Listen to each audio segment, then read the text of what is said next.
السلام علیکم مینوال امید لرم چې تاسو به ټول روغ جوړ به وئ. عزتمنو په مردان په بخشالي کلي کې عزتمنو د 15 کسان ډېر څه بې دردۍ سره وژل شوي دي د اخر وري.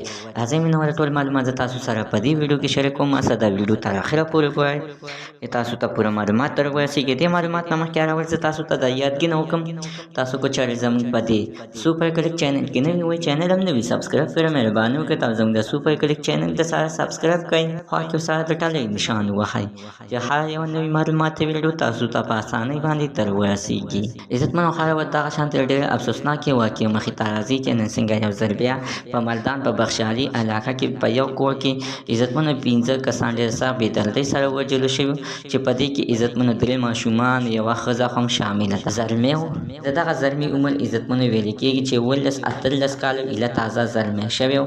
دوی سره عزتمنو ظلم شوی دی زیاتی شوی دی په یوه معمولي ځمکه باندې. عزتمنو په ځمکو په تنازل باندې په خپلو رشته دارانو کې دغه ته خولې بحث راغللو. دې کې یو بوډا د سره لګېدلی دی په کور باندې ډزې کړي دي. د دغه د ډزو په دوران کې عزتمنو په دغه کور کې 15 کسان لګېدلي دي او 15 واړه مړه دي. الله تعالی دې نو مسلمان د داسې حادثې نه وساتي. مینوال زموږ د دې ویډیو مقصد هم دا دی چې داسې په معمولي خبرو باندې څه جنګ جګړه مه کوئ. د دې جنګ جګړو نه هېڅ هم نه سازېږي. زموږ د څه عزتمن تنانو د معلومات د دې پورې د نوي معلومات لپاره د سره زموږ دا په سوپر کلیک چینل ته سره سبسکرایب کړئ خوا کې سره د ټلۍ نشان ووهئ چې هر یوه نوي معلومات ویډیو تاسو ته په اسانۍ باندې در ورسیږي.